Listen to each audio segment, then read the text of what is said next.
Here is John 2 verses 1 to 11 from the New International Version, NIV. On the third day a wedding took place at Cana in Galilee. Jesus' mother was there, and Jesus and his disciples had also been invited to the wedding. When the wine was gone, Jesus' mother said to him, "They have no more wine." "Woman, why do you involve me?" Jesus replied, "My hour has not yet come." His mother said to the servants, "Do whatever he tells you."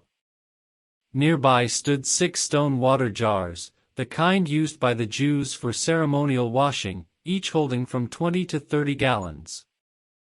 Jesus said to the servants, "Fill the jars with water," so they filled them to the brim. Then he told them, "Now draw some out and take it to the master of the banquet."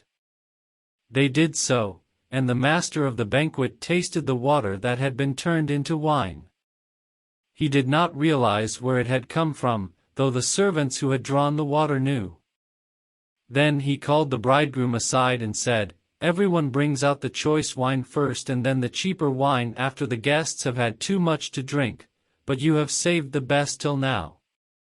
What Jesus did here in Cana of Galilee was the first of the signs through which he revealed his glory, and his disciples believed in him.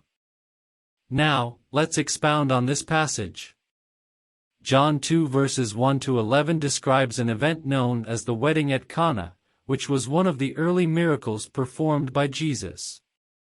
The passage begins by mentioning that the wedding took place on the third day in Cana, a town in Galilee. Jesus, his mother, and his disciples were all present at the wedding as invited guests. During the course of the celebration, the wine supply ran out. Mary, Jesus' mother, was aware of the situation and approached Jesus, saying, "They have no more wine." It's interesting to note that Mary had confidence in Jesus' ability to address the problem, even though Jesus had not yet performed any public miracles.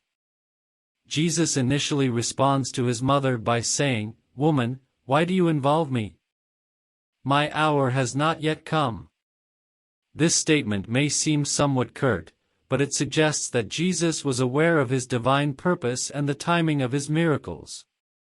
However, despite his initial response, Mary instructs the servants to do whatever Jesus tells them to do, demonstrating her faith in him.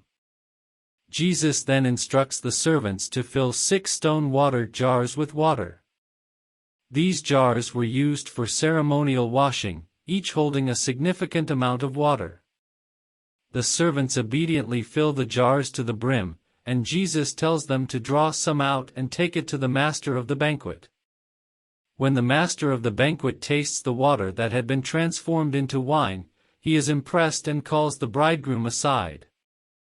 The master of the banquet, unaware of the miracle, remarks that usually, hosts serve the best wine first and then bring out the cheaper wine once the guests have had too much to drink.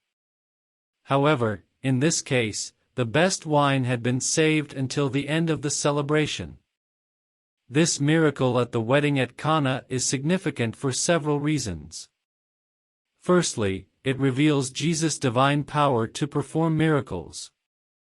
It marks the beginning of his public ministry in the signs through which he reveals his glory.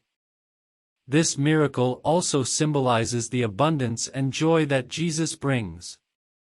By turning water into wine, Jesus not only saves the hosts from embarrassment but also provides a superior quality wine, symbolizing the abundance and blessings of the kingdom of God. Furthermore, the response of the disciples is highlighted in this passage. The text states that this miracle led the disciples to believe in Jesus.